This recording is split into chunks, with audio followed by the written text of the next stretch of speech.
Eric Glorchen, qui est consultant au cabinet Spatial Foresight, qui est français et norvégien, parce que la question est souvent posée, donc je précise.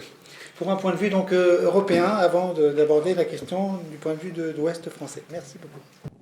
Merci Guy, merci aux organisateurs pour cette invitation à présenter aujourd'hui quelques perspectives européennes. Donc on va changer un petit peu de niveau d'analyse, de réflexion, sur des choses peut-être un peu plus abstraites, se représenter comment est-ce qu'on pense. Parce que le défi, c'est souvent comment penser la ville moyenne à l'échelle européenne. J'organise mon propos un peu autour de cette notion de polycentrisme qui a été au cœur du disque européen. Je vais aussi essayer de présenter ce que ça veut dire, comment est-ce que ça peut être traité, qu'est-ce que ça peut ce que ça peut signifier, comment ça peut nous aider. Alors pour cadrer un peu la réflexion, on est à un moment assez critique de la politique territoriale européenne. Le Brexit est passé en fait en cours. On a une négociation qui va se terminer cette année, ou qui est très importante cette année, sur le cadre financier pluriannuel à partir de 2021.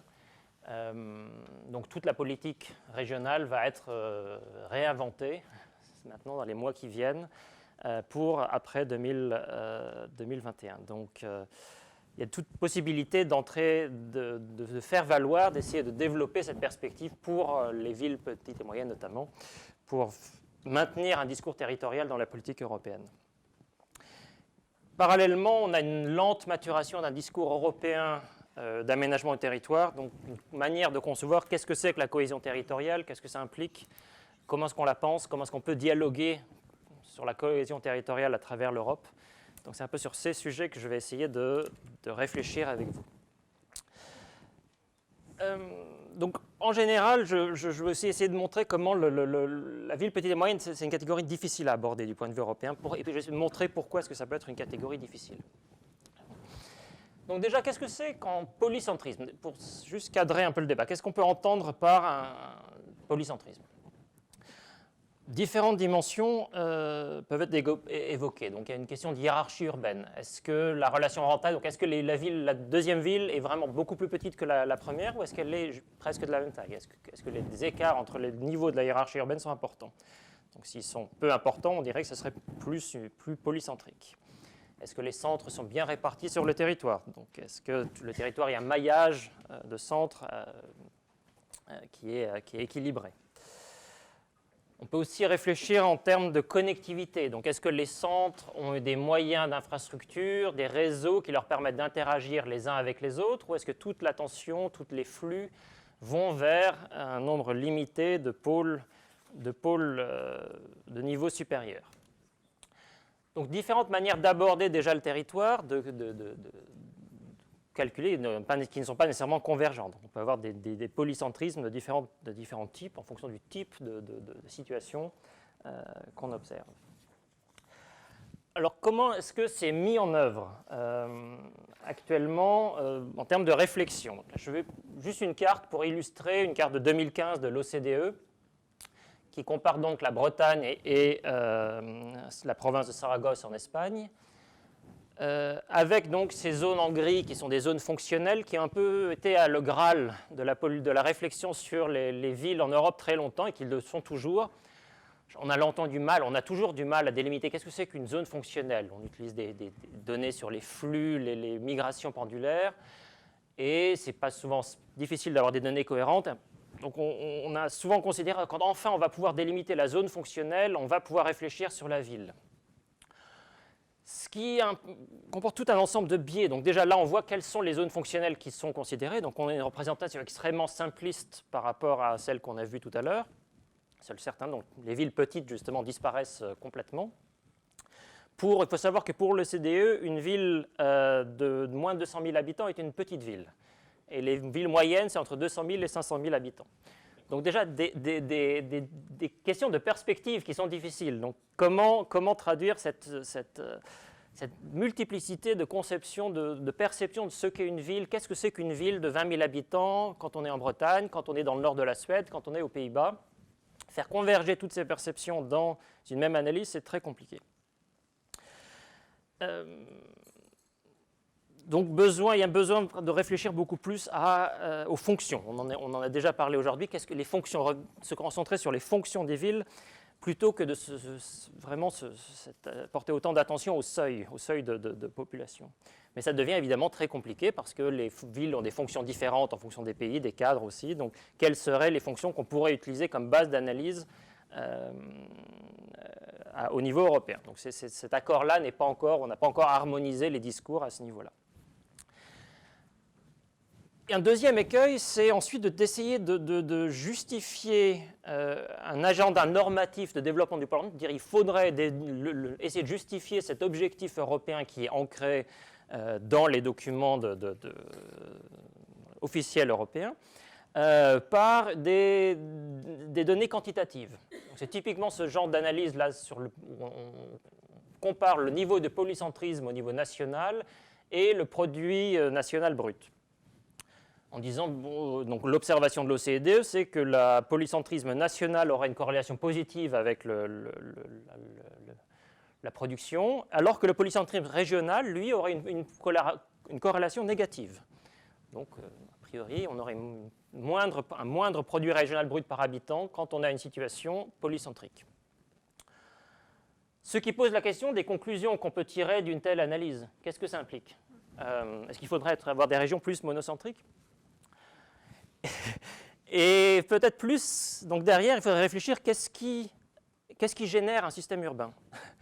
Donc pourquoi est-ce que des villes ou certaines régions seraient devenues plus polycentriques? Peut-être que c'est derrière les cadres économiques, les contextes économiques, institutionnels, sociaux, qui permettent plus ou moins de développement économique.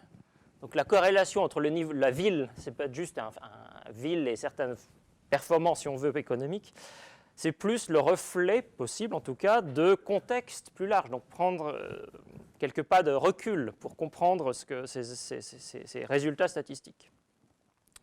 Donc réfléchir plutôt à ce que les structures urbaines disent de nos institutions, du fonctionnement de l'économie, de la cohésion sociale, plutôt que de formuler un discours sur une norme d'une organisation urbaine idéale.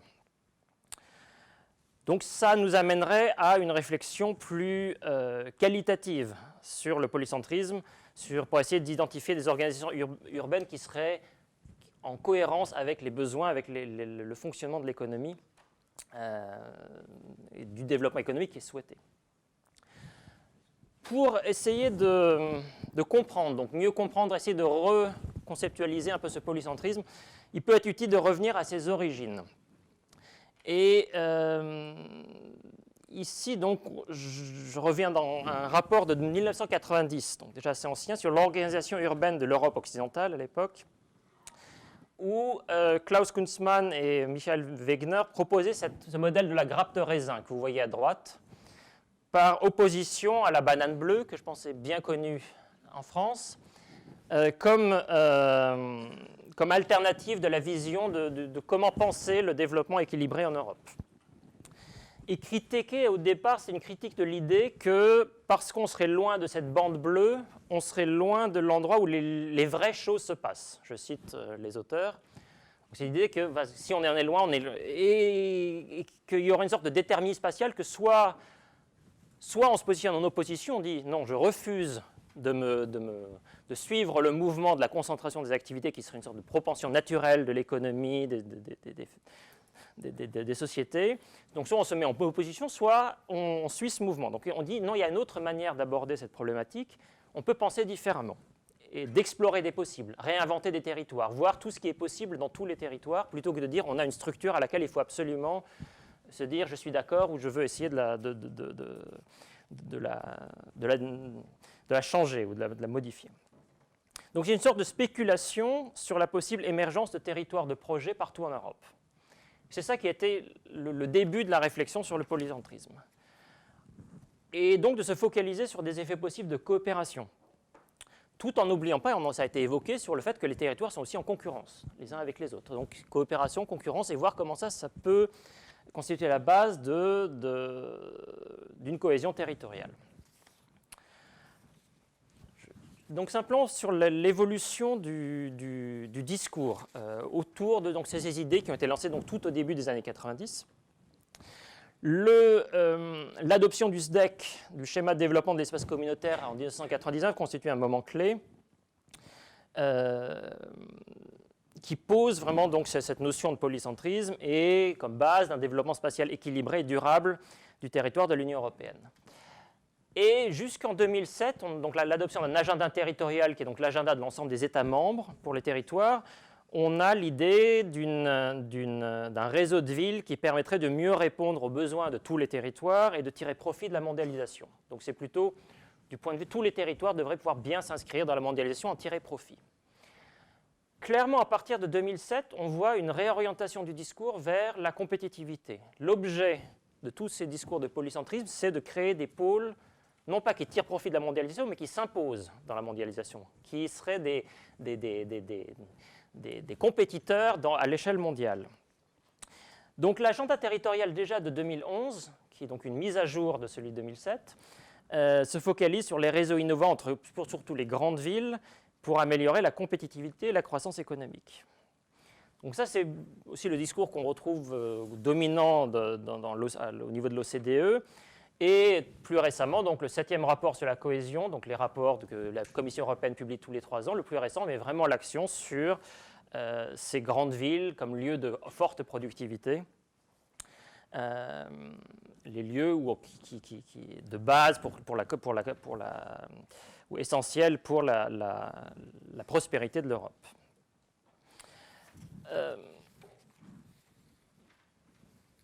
Donc c'est par rapport à ce discours-là qui s'est vraiment imposé ces dernières depuis 10-15 ans, qu'on réfléchit à l'avenir de la politique de cohésion et la place possible donc, de ces villes petites et moyennes dans la politique de cohésion. Sachant qu'on a eu en 2009 le rapport Barca sur les approches territoriales intégrées qui a un petit peu recadré ou essayer de donner un cadre de réflexion pour la territorialisation de la politique de cohésion. Essayer de dire on peut l'ancrer dans le territoire, il y a des possibilités d'ancrer toutes ces politiques dans le territoire, qui a été plus ou moins suivi en fonction des périodes. Donc il y a eu, mais depuis 2009, il y a quand même cette référence qui reste du rapport Barca de 2009. Qui a sans doute contribué à inspirer les solutions mises en œuvre dans la période de programmation en cours de la politique de cohésion. On a en particulier 2 outils. Alors je mets les termes anglais, peut-être il y a des meilleures traductions. Les traductions françaises sont assez compliquées. Le Community-led Local Development, donc le développement local placé sous la responsabilité de la collectivité, c'est un cadre réglementaire pour soutenir les initiatives locales par les fonds structurels. Donc ça permet par exemple, de renforcer des capacités locales d'ingénierie, de mettre en place des partenariats publics-privés dans le cadre des fonds structurels. Donc c'est largement inspiré des démarches leaders, donc de politique rurale qui a été transposée vers les politiques urbaines. Donc ce lien entre ville et campagne, campagne et ville, a été mis en évidence avec ce type de cadre réglementaire.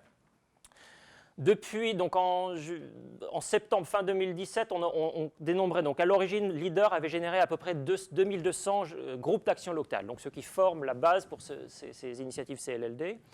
Et il y en a à peu près 750 qui ont été créés depuis 2014, qui se placent dans ce nouveau cadre des CLLD, donc des nouveaux groupes d'action locale. Donc ça reste un rajout, ça n'a pas révolutionné la démarche leader, mais c'est un vrai développement, une vraie évolution. Parallèlement, donc, les investissements territoriaux intégrés, qui peuvent par exemple permettre des démarches de développement durable impliquant métropoles et villes petites, donc une démarche d'investissement intégrée avec, là encore, du soutien de plusieurs fonds, ont été rendus possibles en 2014, mais c'est une solution qui n'est pas, en tout cas à l'échelle européenne, je ne sais pas au niveau de la Bretagne, mais ça a été un succès assez limité, parce que la solution réglementaire est en place, peut-être pas toute la culture administrative, la culture de gestion qui va avec. Je ne sais pas si la Caisse des dépôts peut être une expérience avec les investissements territoriaux intégrés, les difficultés que ça a pu représenter. La conclusion, c'est que les politiques européennes, clairement, n'ont pas d'outils dédiés pour ces villes petites et moyennes et tendent à les négliger. Ça, c'est l'observation générale, c'est qu'elles tendent à les négliger. Et je pense en grande partie en raison de cette difficulté à les penser. Elles n'arrivent pas à penser la ville petite et moyenne. Et le dialogue, il y a pour le passage donc, du niveau européen jusqu'à ces villes petites et moyennes, on manque du vocabulaire, on manque des concepts qui permettraient de comprendre leurs enjeux. Et c'est ce sur quoi je voudrais essayer de réfléchir dans la deuxième partie de ma présentation. Comment est-ce qu'on pourrait essayer de présenter, comment est-ce qu'on pourrait essayer de transmettre un message? Quels sont les outils, et notamment graphiques, cartographiques, pour essayer de transmettre les besoins, les aspirations, le cadre de réflexion sur ces villes petites et moyennes. Particulier donc sur en insistant sur leur contexte territorial. Donc la ville, non pas prise isolément, c'est clair qu'une petite ville de 10 000, 20 000 habitants aura beaucoup de mal à dire je pèse, ma situation devrait attirer l'attention de la Commission européenne, des institutions européennes. C'est par rapport à son rôle dans le territoire plus généralement, dans le développement harmonieux du territoire en général, que ça prend du sens, en comprenant aussi comment elle s'inscrit dans un cadre institutionnel, donc géographique et institutionnel. Comme composante donc d'une gouvernance multiniveau, donc que les régions, les États membres, les collectivités à différents niveaux et les acteurs privés font toute partie d'un système de développement du territoire, autour d'une notion que je vais essayer de développer avec vous, de forme souple de coopération territoriale. Donc, reflétant l'idée que souvent les enjeux d'une ville petite et moyenne peuvent être très divers, que les configurations de coopération en fonction de leurs besoins pourront varier. Donc la coopération ne sera pas la même pour des enjeux sociaux ou de logement que des enjeux de protection de l'environnement ou encore de développement économique, donc différents types de coopération, et qu'elles ont tendance à traverser les frontières administratives, donc elles peuvent évoluer dans le temps. Donc repenser un peu la coopération territoriale pour qu'elle puisse répondre aux aspirations, aux besoins de ces villes. Alors déjà, une observation, juste pour rendre plus concret ce que je disais sur la difficulté à penser ces villes petites et moyennes. Simplement, ici, une carte de l'Europe de ces communes qui sont à moins de 45 minutes d'une ville de plus de 50 000 habitants et celles qui ne se l'ont pas. Et on voit, juste une première idée, qu'il y a au moins deux Europes. Les villes petites et moyennes dans ces zones bleues qui sont plus loin ont un rôle tout à fait différent de celles qui sont dans une zone de mobilité quotidienne autour d'une ville de plus de 50 000 habitants. Donc, simplement dire qu'on peut déjà créer quelques images de ces contextes pour ces villes, leurs fonctions possibles, potentielles, en fonction de leur situation dans l'espace, de leur position par rapport à des villes plus importantes. On pourrait évidemment multiplier ce genre de représentation en prenant différents types de seuils, ou peut-être en s'intéressant à des villes qui ont un statut, différents types de fonctions économiques. Est-ce qu'on se situe dans la zone d'influence ou non? Et ça donne déjà un point de départ de réflexion pour quel serait le rôle, comment est-ce qu'on pourrait la penser. Inversement, on peut dire que on peut s'interroger sur le sens que ça a d'isoler la ville, qu'elle soit petite ou moyenne, plus importante, de son contexte territorial. Aujourd'hui, est-ce que la ville n'est pas un ensemble clos par rapport à ce qui se passe autour? C'est simplement un point de convergence de certains types d'interactions.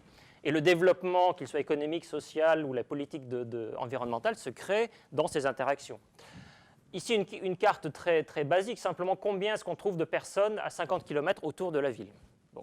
C'est un type de ressource, on parlait de rareté de ressources, mais un type de ressources qu'on peut essayer de cartographier au niveau européen. Mais il y a beaucoup d'autres ressources qui peuvent, en fonction des villes, seront très différentes. Quelles sont les ressources de production alimentaire? Quelles sont les ressources en eau? Quelles sont les ressources de capital? Quel est le capital? Et donc des représentations très, très diverses. Ce qu'on observe quand on essaie de s'intéresser de manière plus systématique à ces villes petites et moyennes, c'est que la cartographie, pour essayer de refléter tous ces types de situations, devient tellement complexe qu'au final, et les jeux d'échelle aussi sont tellement complexes qu'au final, la carte ne fonctionne plus. En fait, il faut abandonner l'outil cartographique pour essayer de faire sens. Et c'est un peu le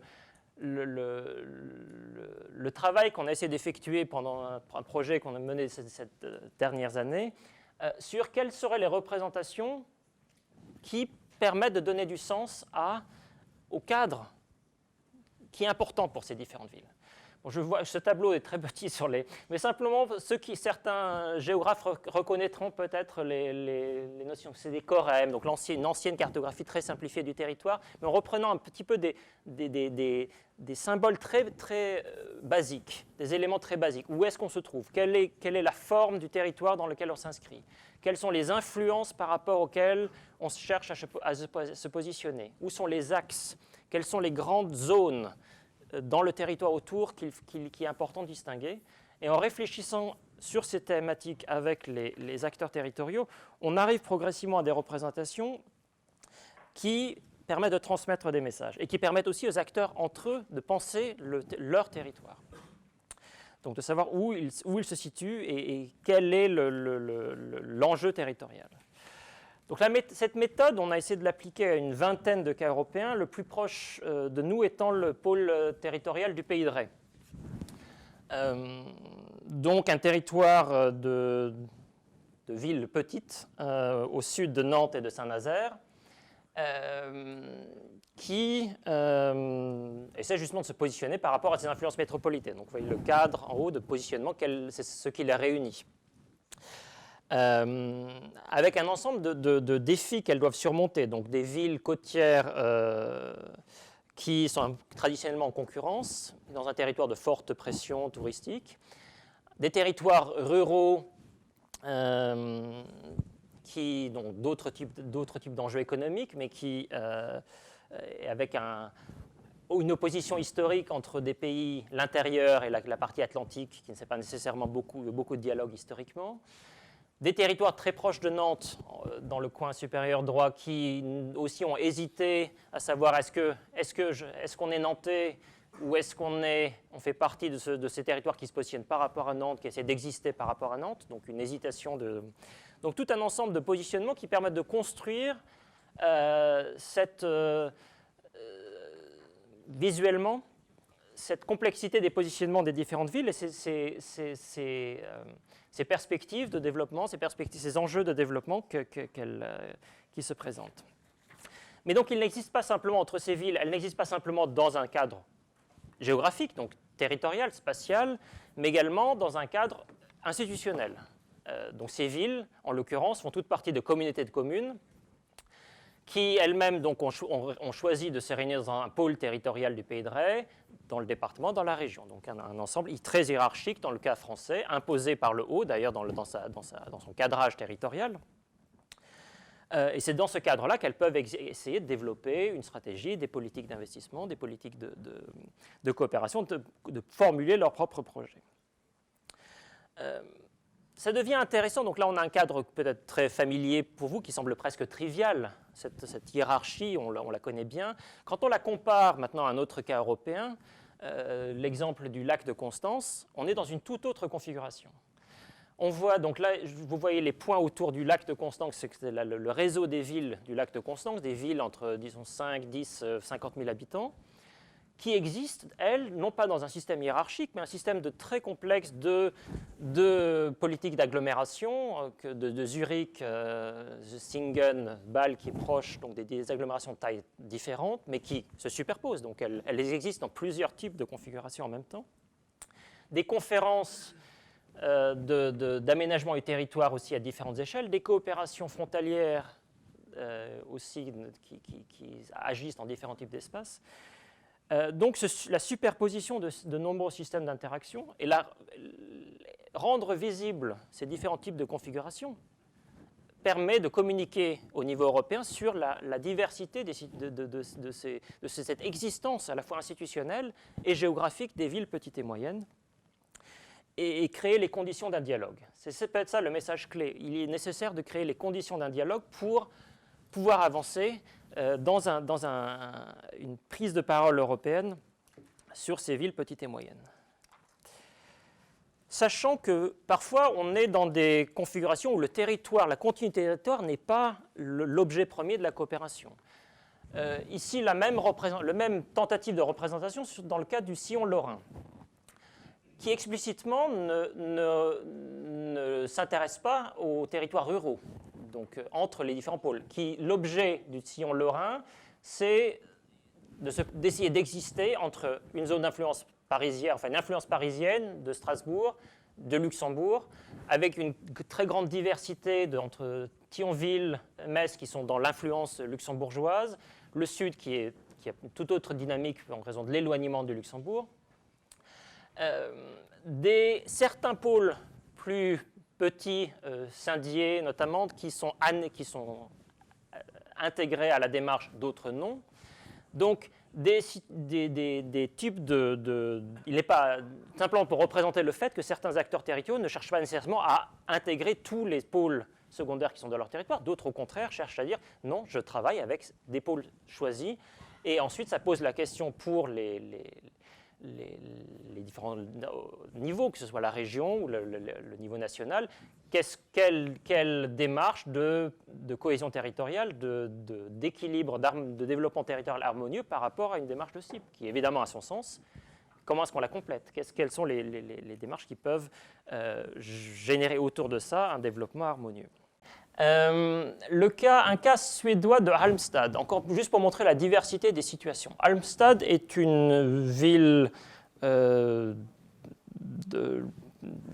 mémoire 20-30 000 habitants, située entre Göteborg et Malmö, donc dans le sud de la Suède, un peu trop loin des deux villes pour avoir des migrations pendulaires.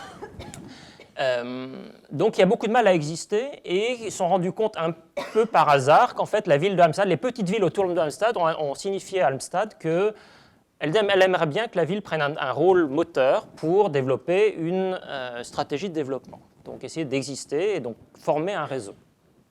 Donc essayer de générer une image, changer un peu la perception de ce territoire un petit peu coincé entre différentes influences métropolitaines.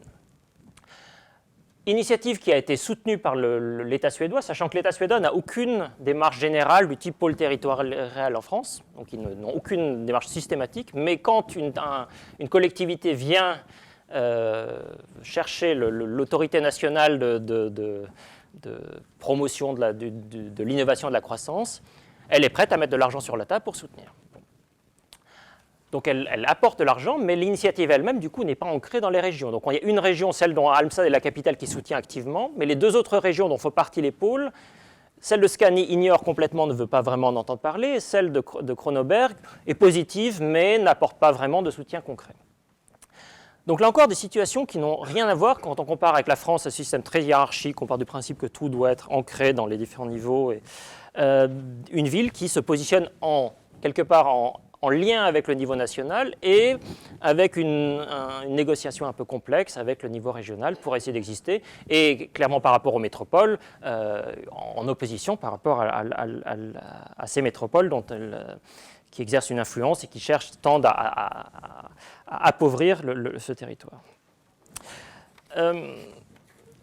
Dernière illustration, simplement pour clore, sur l'Aarland, encore un territoire qui cherche à exister entre de nombreuses influences métropolitaines, Bâle, Zurich, Lucerne, Berne, avec des villes qui, au contraire, essayent de montrer qu'elles sont au croisement. Donc, rendre visible ce croisement, ce symbole de la croix que vous voyez qu'elles essayent elles-mêmes d'utiliser dans leur communication, dans leur existence, de montrer qu'elles ont une image même, elles ont une image à transmettre, qu'elles ont un potentiel justement d'être à la croisement de ces influences métropolitaines,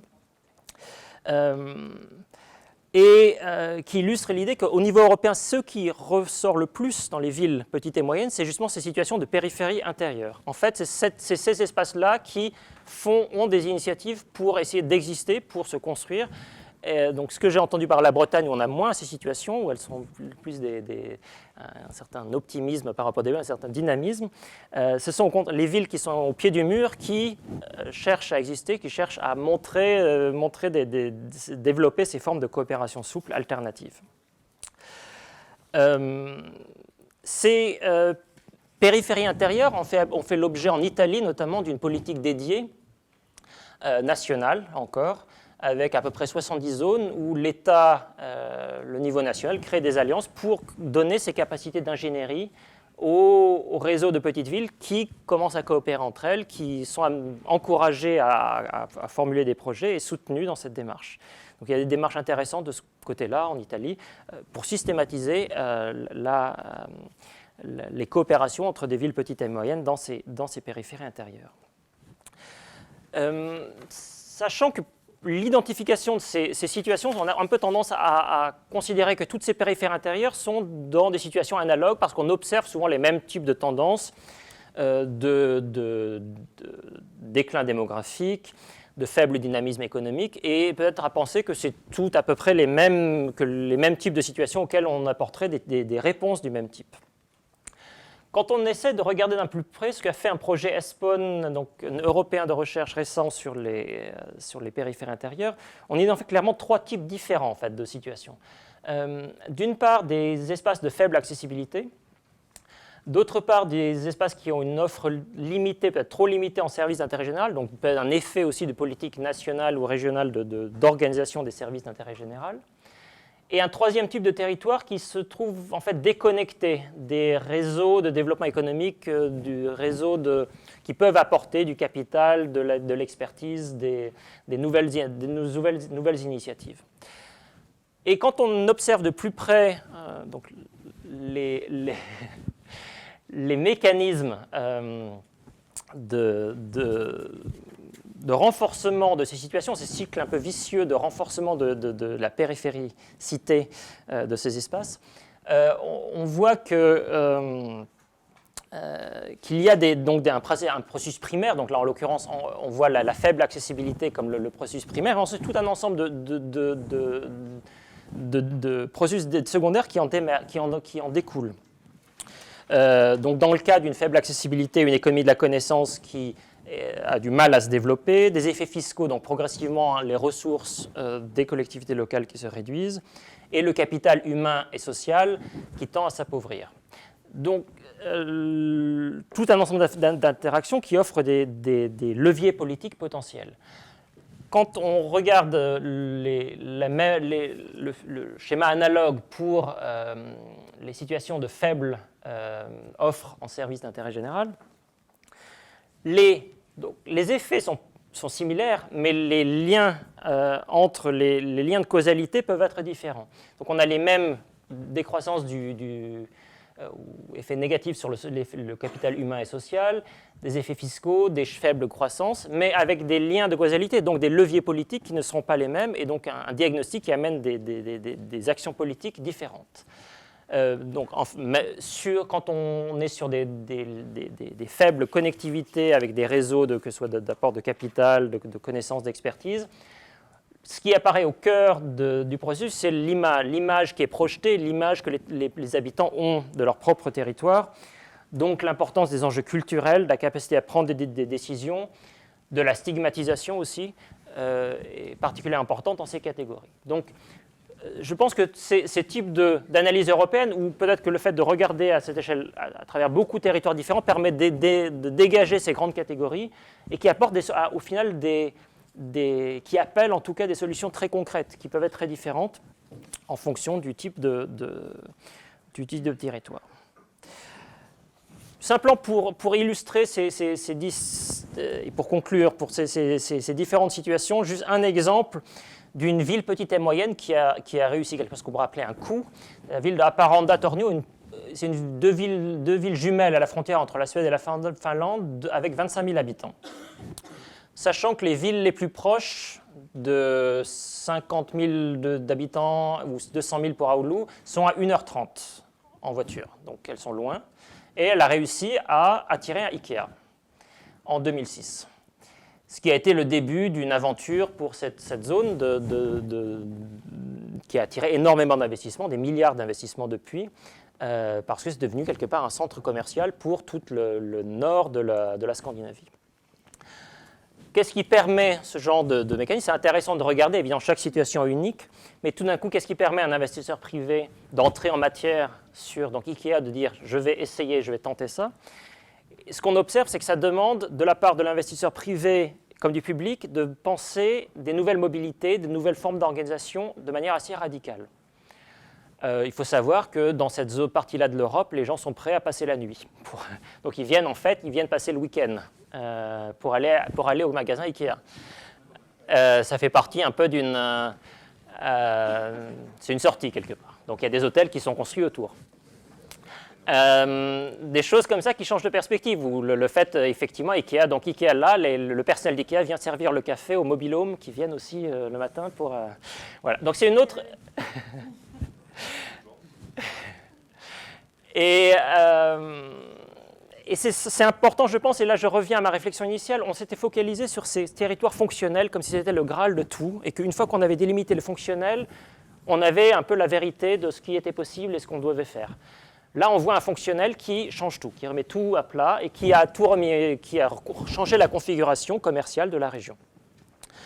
Et c'est ça qui est important du point de vue du politique, de dire quelle est la fonctionnalité qu'on souhaite, quels sont les types d'interactions qui seraient souhaitables du point de vue du développement économique, mais aussi environnemental, quel type de mobilité en public, en personne, enfin, en voiture individuelle, qui est souhaitable, quelles sont les mobilités qu'est-ce qu'elles pourraient apporter, donc quel type d'interaction, quels espaces pour quelles interactions, et à quel niveau de la hiérarchie urbaine est-ce qu'on peut placer les différentes fonctions.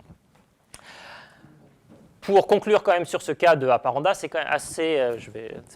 il faut savoir que l'investisseur privé avait en l'occurrence une vraie perspective d'aménagement du territoire. C'est peut-être pas un hasard, on a appris la semaine dernière que Ingvar Kamprad, le fondateur d'IKEA qui était actif dans ce projet, qui est décédé récemment, dans son testament, a tout un fonds important pour le développement régional. Donc il a légué beaucoup d'argent au développement de toute la région du nord de la Suède. Donc il avait effectivement une très forte démarche d'aménagement du territoire. Mais c'est une affaire qui commercialement a fonctionné et qui a été une belle aventure commerciale aussi. Bien, je vais conclure sur les perspectives que je vois. Et donc, j'ai introduit sur comment aborder ce moment clé de la politique de cohésion européenne du point de vue des villes petites et moyennes.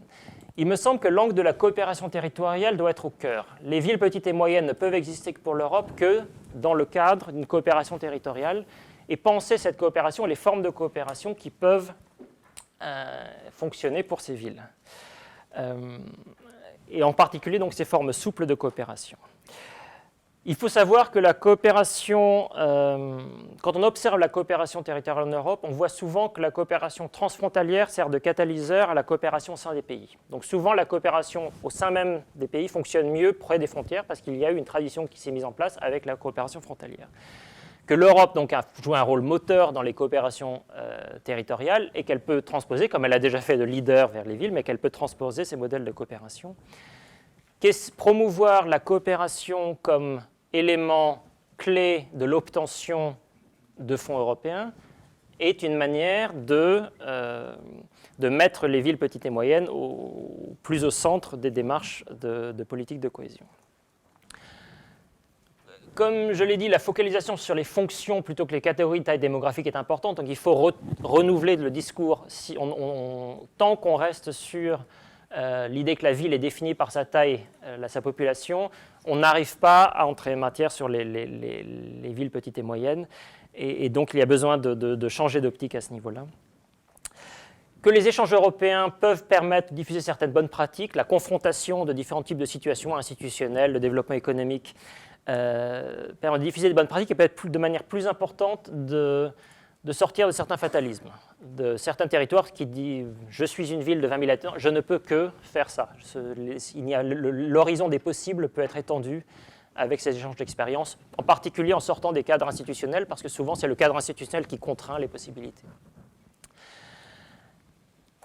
Mais que tant que prévaut une logique restreinte d'optimisation économique, tant que prévaut l'idée qu'on va arriver à un certain type d'organisation urbaine parce qu'on aurait démontré qu'elle serait optimale du point de vue du développement économique, de la prospérité européenne, l'horizon des possibles est limité. C'est-à-dire que les démonstrations, pas tellement parce qu'on ne peut pas dire que les villes petites et moyennes contribuent à l'économie, mais parce que les modèles dont on dispose au niveau européen orientent automatiquement vers les plus grandes agglomérations. Donc on est dans des modèles très limités qui disent la productivité est meilleure dans les grandes agglomérations, donc on va focaliser les efforts là, où on a des analyses coûts-bénéfices des investissements d'infrastructures qui ont un horizon temporel, un type de calcul qui font qu'on arrive automatiquement à une focalisation des politiques dans les pôles les plus importants.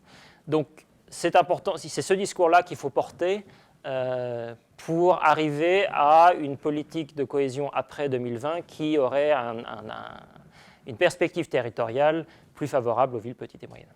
Je vous remercie. Merci beaucoup Eric Glorchen pour cette mise en perspective européenne accompagnée d'un agenda dont on aura l'occasion de rediscuter, agenda politique donc, et stratégique pour le développement des petites villes à partir donc, de cet échange et ce capital d'expérience observé donc, dans d'autres territoires. Merci beaucoup. Je vais donc passer, comme l'heure tourne finalement, la parole donc, à Valérie Joussomme pour donc, nous parler du Grand Ouest et de la question aussi des définitions des petites villes. De quoi parle-t-on ? Alors bonjour à tous.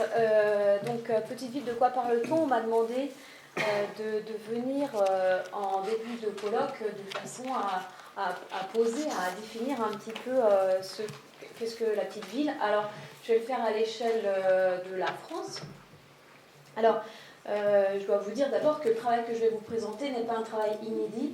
C'est un travail que j'ai entamé au début des années 2010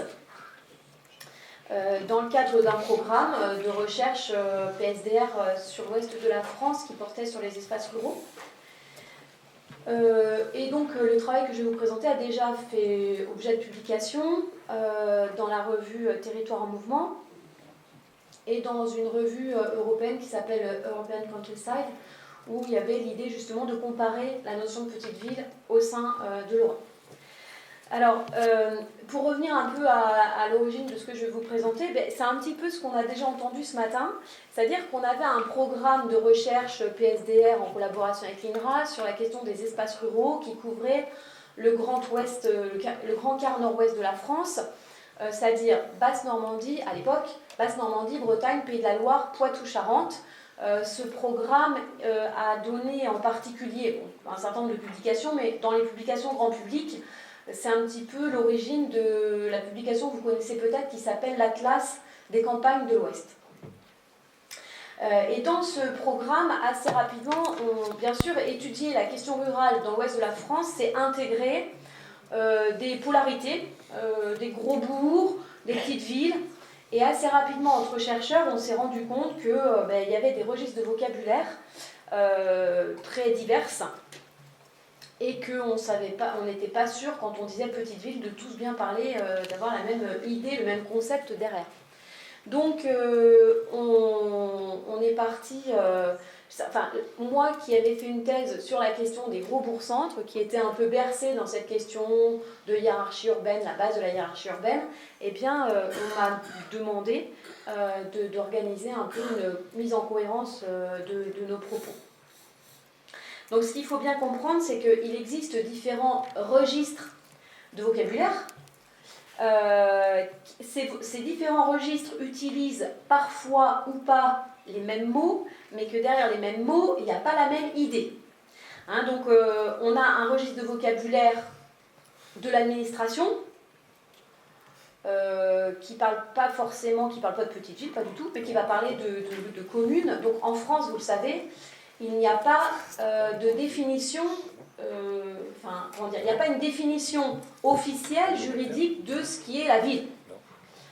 En France, on n'a que des communes. Donc jusqu'à présent, il n'y a aucune définition officielle de la ville.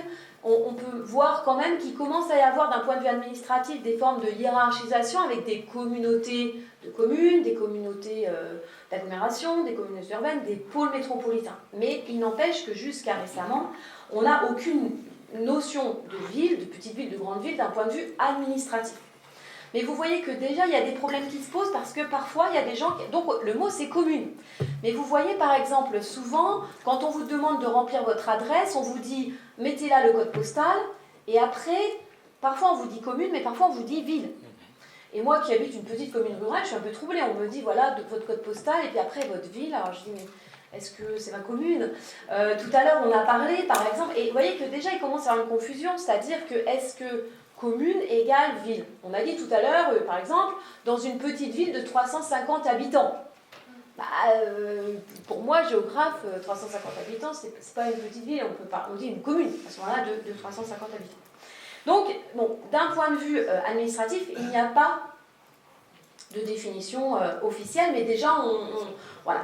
Deuxième registre de vocabulaire, le vocabulaire de la statistique officielle. Donc, c'est le vocabulaire de l'INSEE. Donc, vous savez que l'INSEE publie ses statistiques aux échelles de l'administration territoriale, d'une part, et d'autre part, l'INSEE produit des catégories d'espaces. Donc, l'INSEE, là non plus, ne parle pas de ville, elle parle d'unité urbaine.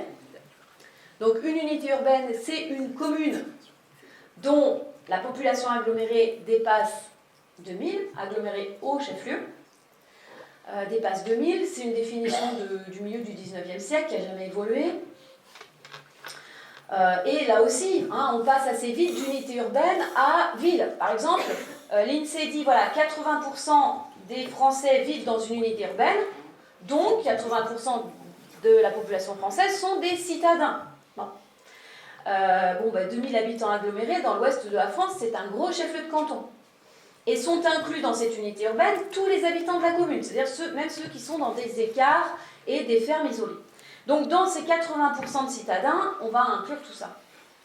Et puis, vous le savez, depuis à peu près une dizaine d'années, l'INSEE a créé la notion de pôle urbain pour un peu compléter son idée d'unité urbaine. Donc qu'est-ce que c'est qu'un pôle urbain? C'est une unité urbaine à laquelle on a ajouté un critère d'emploi. Alors, il y a eu des pôles ruraux, puis des pôles urbains, puis depuis 2010, il n'y a plus que des pôles urbains. Alors, vous le savez sans doute, mais un petit pôle urbain, c'est 1500 emplois dans la commune ou dans l'unité urbaine. Un moyen pôle urbain, c'est plus de 5000 emplois. Et donc, un grand pôle urbain, c'est plus de 10 000 emplois. Alors, moi, j'ai regardé dans l'ouest, vous voyez sur la carte, ça veut dire que Saint-Brieuc, Guingamp, Morlaix, Lannion, tout ça, ce sont des grands pôles urbains au même titre que Paris, ou Rennes ou Nantes. Donc ça veut dire que l'INSEE a une vision extrêmement extensive de sa notion de pôle urbain et que finalement dans le grand pôle urbain, il y a à peu près toute l'armature urbaine objective pour un géographe de l'urbain. C'est-à-dire que les petites villes, les villes moyennes, les grandes villes, en tant que géographe, sont inclus dans ces grands pôles urbains. En fait, on voit que les définitions de l'INSEE, on l'a déjà dit, survalorise un discours sur l'urbain, le grand pôle urbain, et donc le discours c'est de dire les grands pôles urbains sont les plus productifs, sont les porteurs du développement, etc. Et donc on est dans cette perspective-là, on n'arrive pas à penser que peut-être on peut avoir des villes moyennes, des petites villes qui peuvent être très dynamiques. Et donc, en fait, d'un point de vue statistique, la base de la hiérarchie urbaine, elle est totalement négligée. Et on ne pouvait pas s'appuyer sur les classifications, les catégories spatiales de l'INSEE pour travailler. Troisième registre de vocabulaire, le vocabulaire commun. Le vocabulaire des gens du commun. Et donc là, on a un vocabulaire on va parler de village, de bourg, en particulier dans l'ouest de la France, le terme de bourg, qui veut dire le chef-lieu de commune, et de gros bourgs, de petites villes, enfin, il y avait ce vocabulaire commun, mais c'est pareil, assez difficile à utiliser. Pour autant, on a quand même intégré l'idée, mais pourquoi est-ce qu'on ne prendrait pas au sérieux aussi des catégories d'espaces vernaculaires communes? Pourquoi pas? Peut-être que l'appréhension des gens, finalement, elle est intéressante. Et puis, donc, il y a les approches de géographes, des sciences sociales. Alors, ça a beaucoup étudié. Alors, en France, d'un point de vue des travaux, on a à la fois des travaux sur le réseau urbain. En général, le réseau urbain s'intéresse aux très grandes villes. Donc ça, c'est assez bien connu. Et puis, sinon, il y avait toute une catégorie de travaux qui s'intéressent plutôt à l'organisation régionale. Ces travaux sont très intéressants, très détaillés. Le souci, c'est qu'ils ont été faits plutôt dans les années 60-70, à une époque où il n'y avait pas forcément d'homogénéisation numérique de données. Et donc, on a beaucoup de travaux, mais ils ne sont pas harmonisés et ils sont difficiles à coordonner. Donc la question qui se posait, c'était comment est-ce qu'on définit la petite ville? Alors, c'était finalement de dire, pour étudier la petite ville, il faut la définir, mais pour la définir, il faut l'avoir étudiée, c'est-à-dire savoir ce que c'est. C'est un peu le serpent qui se mord la queue. Notre but, en fait, notre but dans la définition, c'était vraiment alors je pense que c'est... Voilà. On a fait ce travail avec pour but standardiser la définition des différents niveaux urbains, c'est-à-dire qu'on se mette bien d'accord sur de quoi on parle d'un point de vue du concept, du point de vue de l'idée, qu'est-ce qu'on met derrière, comment on nomme. Ensuite, la deuxième idée, c'était, une fois qu'on a défini qu'est-ce qu'une petite ville et avec le mot, comment est-ce qu'on va identifier des marqueurs pertinents, concrètement, comment on va pouvoir un petit peu numériser tout ça, comment est-ce qu'on va pouvoir, comment on appelle ça, avoir des bases de données numériques assez faciles d'accès qui nous permettent après d'avoir un travail à l'échelle du Grand Ouest, de la France, etc. pour faire cette cartographie. Alors, on a commencé par standardiser, identifier les différents niveaux urbains et se mettre d'accord sur qu'est-ce qu'on voulait. Alors, ça a été un aller-retour entre des approches par les théories, par la théorie cristallaire, par la théorie de l'économie, de la nouvelle économie. Enfin, on a utilisé des éléments. Alors, quand je dis nous, je vais rendre à César un peu ce qui appartient à César. C'est-à-dire, j'ai commencé à travailler dans le cadre du programme d'ITFOR avec Aziz Kali. Et puis après, ça c'était sur l'ouest de la France. Et puis après, j'ai réfléchi avec Magali Talandier de Grenoble pour faire une homogénéisation à l'échelle de la France. Alors, qu'est-ce que les villes, comment est-ce qu'on va définir les petites villes? Alors, on est parti, donc la petite ville, elle a une existence ancienne, elle s'inscrit dans le réseau urbain dès l'époque pré-industrielle, dans un contexte agraire, où finalement l'urbanisation va s'organiser sur des fonctions de commerce et d'administration. Donc là, on est dans la théorie cristallaire de l'organisation du territoire. Qu'est-ce que la petite ville dans ce contexte-là? On s'est mis d'accord. La petite ville, c'était le lieu de la collecte de la plus-value issue du travail de la terre, qui s'opérait par trois biais, la rente foncière, donc la location des terres agricoles, la propriété, le négoce agricole et le commerce non alimentaire, qui le distinguait des bourgs inférieurs. On voit qu'à cette époque, la petite ville, c'est le lieu de résidence d'une petite bourgeoisie de propriétaires fonciers et de gens qui sont liés à la terre, notaires, experts géomètres, qui sont liés à la santé, vétérinaires, etc. Donc on a une petite bourgeoisie, c'est le lieu du négoce agricole, on a des foires aux bestiaux, des foires aux grains, etc. C'est le lieu d'un important marché hebdomadaire non alimentaire. Et en général, s'ajoutaient à ça des fonctions hospitalières et scolaires qui... voilà.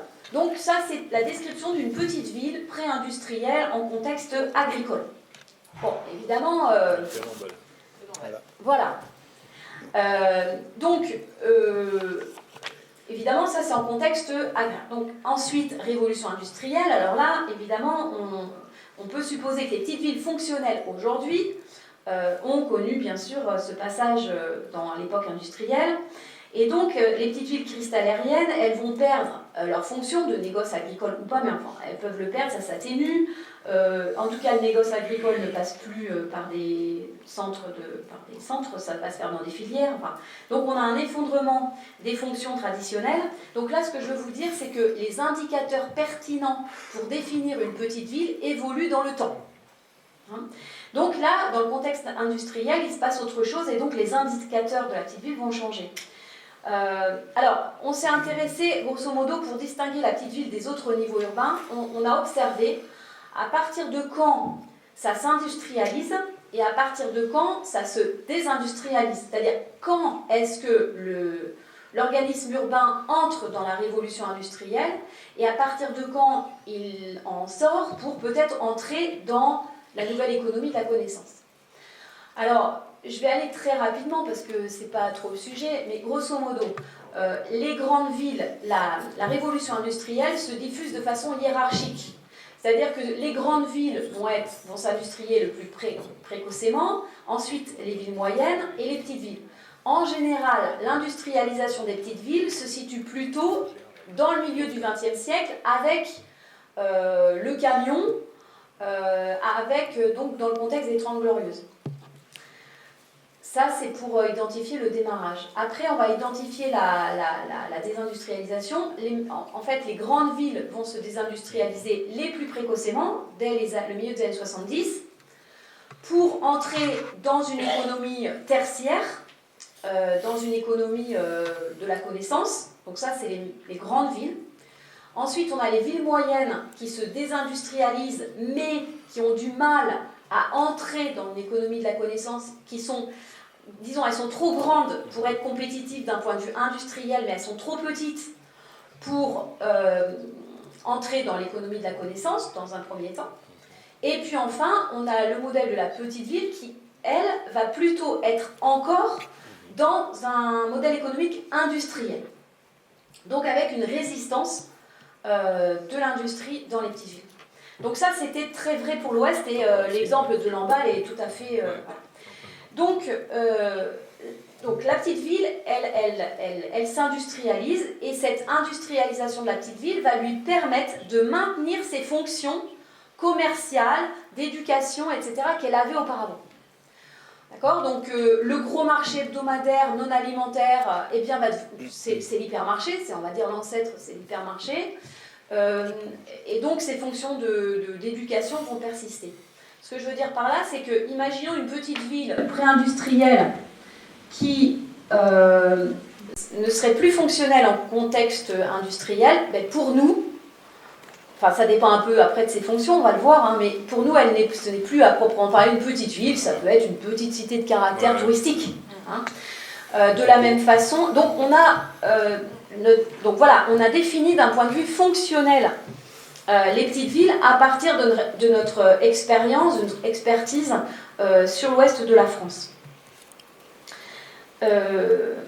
Et donc c'était ça la petite ville. Mais une fois qu'on a fait ça, on s'est dit voilà, là on est dans quelque chose qui est relativement complexe, qui demande une connaissance du terrain très fine.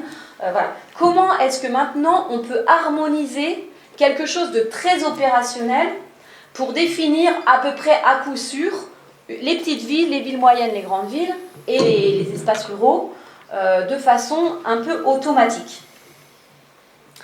Donc à partir de là, on a utilisé, on s'est dit ben voilà, on va identifier les indicateurs pertinents. Je vous ai dit par le passé, c'était le marché, la présence de propriétaires fonciers. Bon. Qu'est-ce qui, aujourd'hui, pourrait être un marqueur de la présence de tel équipement et tout ça. Donc on a pris, pour que ce soit facile à harmoniser, on a pris la BPE, la base permanente des équipements, c'est-à-dire c'est un recensement des équipements faits par l'INSEE, qui est aujourd'hui, c'est l'ancêtre de ça, c'était l'inventaire communal, et maintenant c'est annuel. Donc on a pris la BPE, et puis on a commencé à partir des territoires dont on maîtrisait bien l'organisation urbaine, on a commencé à observer les équipements dans la base, et puis on a éliminé pour simplifier, et puis on est arrivé à quelque chose de très simple. Alors on a fait abstraction, c'était notre projet de départ, abstraction complète de la dimension démographique. Donc on n'a pas du tout utilisé la population. On a eu un doute, est-ce qu'on utilise le volume d'emploi ? On a hésité et puis on s'est dit on va essayer de faire 100. On verra a posteriori, quitte à recorriger derrière, mais on va faire abstraction. Comme ça on va partir sur quelque chose de strictement fonctionnel. Alors, sur la grande ville, on a pris le choix d'un siège. On a dit voilà, une grande ville, c'est là où il y a un siège d'université. Ça peut être tout à fait discutable. Le but pour nous n'était pas du tout de définir les grandes métropoles parce que c'est déjà fait par ailleurs. Donc on ne s'est pas trop compliqué la vie sur le niveau urbain très important. Finalement, on s'est rendu compte qu'il y avait 3 grands types de fonctions qui structuraient la hiérarchie urbaine. Les fonctions de commerce, la fonction d'enseignement et la fonction de santé. Pour aller très simple, on va dire que dans la fonction de commerce, on a pris la hiérarchie suivante, la boulangerie, l'épicerie, la supérette, le supermarché et l'hypermarché. En partant du principe que l'hypermarché était un indicateur d'urbanité. Voilà. Donc ensuite, on a pris les fonctions d'enseignement, on a distingué le collège, le lycée et les formations post-bac type IUT ou antenne universitaire. Dans les fonctions sanitaires, on a séparé des niveaux d'hôpitaux, c'est-à-dire le long séjour, le moyen séjour, le court séjour. Alors, ce que je veux vous dire, c'est que ces indicateurs-là, comme leur nom l'indique, c'est simplement des indicateurs. C'est pas parce qu'il y a un hypermarché qu'on va avoir forcément une petite ville. Mais en fait, on s'est rendu compte qu'il y a des grappes de services qui sont associées. C'est-à-dire que lorsque vous avez un hypermarché en périphérie, vous avez des grandes enseignes de bricolage, de jardinage, etc., de vêtements en périphérie. Mais ça veut dire aussi que dans le centre, en général, vous avez du commerce de vêtements. Les magasins de vêtements sont un très bon indicateur d'urbanité. Donc si vous avez un hypermarché en périphérie, vous avez quelque chose autour de lui, mais vous avez aussi quelque chose dans le centre. De la même façon que lorsque vous avez un hôpital, eh bien vous avez des médecins spécialistes dans le centre-ville. Et ces médecins spécialistes la rareté est associée au niveau hiérarchique. Par exemple, peut-être les premières spécialités qui apparaissent dans les petites villes, ça va être le cabinet de radiologie. Et puis après l'ophtalmo, le gynécologue, et puis après, bien sûr, ça va devenir de plus en plus rare en allant vers l'oncologie ou des services extrêmement spécialisés dans les grandes villes. Bon, donc, et c'est comme ça qu'on a défini des niveaux urbains. Donc dans la ville, on a défini des grandes villes, qui sont les villes universitaires. On va voir en Bretagne, c'est assez original parce qu'il y a des choix de polycentrisme universitaire. Et puis, je vais vous montrer la carte. Donc, on a étendu ça à l'exemple de la France et ça nous donne cette carte-là. Donc, vous avez les gros ronds violets, ce sont les villes universitaires où il y a un siège d'université, j'entends. Ensuite, vous avez des ronds violets un peu plus pâles, qui sont les villes moyennes. C'est là où on va avoir des hôpitaux et puis des villes, des antennes universitaires ou des IUT. Ensuite, vous avez les petites villes, c'est ce qui nous intéresse. Alors, les petites villes, ce sont des carrés rouges. Donc, du coup, Lamballe... Grande nouvelle. On reste une ville. Oui, tout à fait. Et après, il y a des gros bourgs-centres. Alors, je vais pas trop développer. Comme je vous ai dit, ça a été publié, donc vous pourrez voir en détail. Voilà, 45 villes universitaires, 110 villes moyennes, 251 petites villes et des gros bourgs-centres, 769. C'est intéressant parce que ces gros bourgs-centres, on l'a constaté, c'est vraiment le passage de l'urbain au rural, il se fait vraiment à ce niveau-là. Alors, très rapidement, parce que je vois que l'heure tourne, en fait, une petite ville, c'est quoi ? Eh bien, en fait, une petite ville, si on regarde là en France, une petite ville, sa population, elle est comprise à 80% entre 6200 et 35 000 habitants, à peu près, avec une valeur médiane autour de 15 000 habitants. En termes d'emploi, à 80%, c'est entre 3 500 et 19 000 emplois, avec une valeur médiane à peu près de 8 000 emplois. Donc, je ne développe pas plus. Donc, c'est à peu près cet ordre de grandeur-là. Alors, si on compare avec l'INSEE, qu'est-ce que ça donne ? On voit que, pour ce qui est des grandes villes et des villes moyennes, à pratiquement 100%, ils sont dans les grands pôles urbains. Mais effectivement, si on regarde les petites villes, on voit que les petites villes sont complètement diluées par la classification INSEE, puisque à 32%, l'INSEE les considère comme des grands pôles urbains. À peu près un tiers également sont considérés comme des pôles urbains moyens et 20% comme des petits pôles urbains. Certains sont dilués dans le périurbain. Dynamique des petites villes, qu'est-ce qu'on peut retirer comme généralité ? On voit que entre les années 60 jusqu'à la période industrielle, on va dire dans les années 75, jusqu'au milieu des années 70, on était dans une croissance hiérarchique. Grosso modo, jusqu'en 1975, plus vous êtes grand, gros de taille, plus vous croissez rapidement. Et à l'inverse, plus vous êtes petit, plus vous êtes sur le déclin. On voit au fur et à mesure, par rapport au contexte actuel, une inversion complète, avec plutôt, on va le voir tout à l'heure, une régionalisation de la dynamique en réalité. Donc le rural connaît des taux de croissance assez importants. Les grandes villes et les petites villes sortent plus tranquillement et les villes moyennes sont le plus en souffrance. Hein. Je vous ai dit, les petites villes restant dans une logique industrielle, les grandes villes dans une logique de la connaissance et les villes moyennes étant un peu en difficulté. On observe aussi donc une inversion des moteurs de la croissance. Bon, peut-être, je vois que Guy me dit qu'il faut que j'accélère, alors je ne vais pas trop développer. Grosso modo, les campagnes qui étaient des réservoirs de population dont on partait sont devenues des lieux d'accueil de populations nouvelles, alors que les villes aujourd'hui croissent essentiellement par leur bilan naturel. Je parle des unités urbaines centrales. Hein. On a fait des cartes. Qu'est-ce qu'on voit ? 68-75, on est vraiment dans la hiérarchie urbaine, c'est-à-dire que les grands pôles urbains et les petits pôles urbains croissent, le rural est en déclin. Et aujourd'hui, on voit que ça se régionalise à partir des années 80, et aujourd'hui, on est sur une logique régionale. Vous voyez, sur cette carte, en haut, ce sont les grands pôles urbains, ce sont les villes universitaires et les villes moyennes.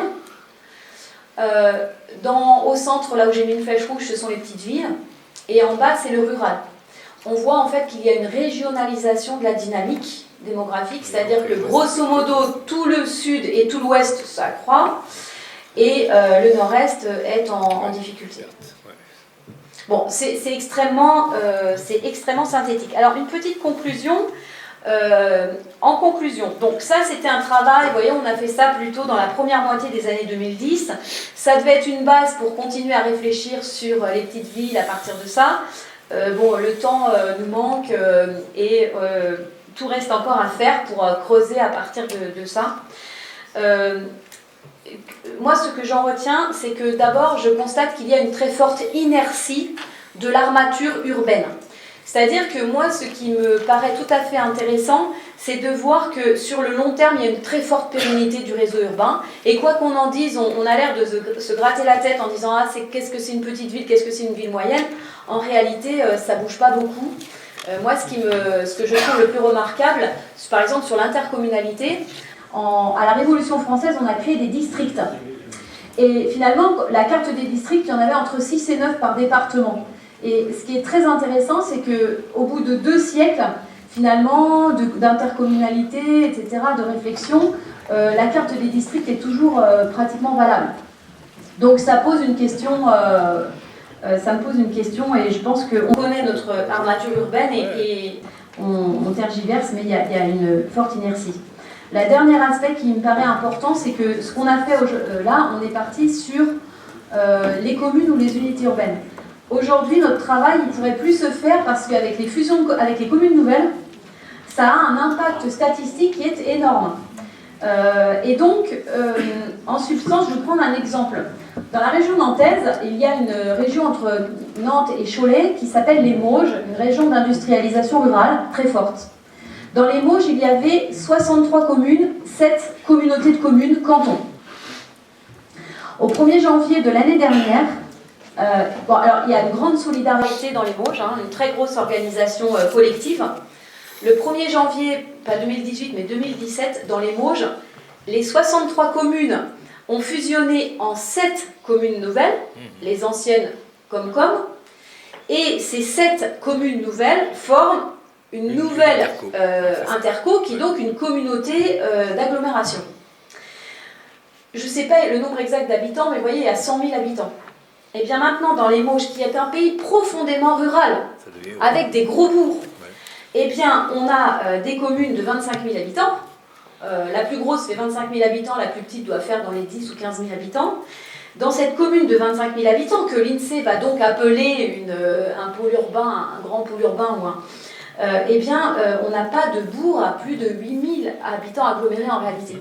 Donc nous, si on prend les statistiques sur des bases communales aujourd'hui, on ne peut plus réfléchir à l'armature urbaine. Et donc ça veut dire que les travaux des universitaires à venir vont devoir se faire à la maille kilométrique. Mais ça veut dire qu'après, ça nous demande aussi une ingénierie technique qui devient un petit peu de plus en plus complexe. On arrête de faire des communes nouvelles. Ça nous embête pour analyser l'armature urbaine. Merci beaucoup Valérie. Nous sommes...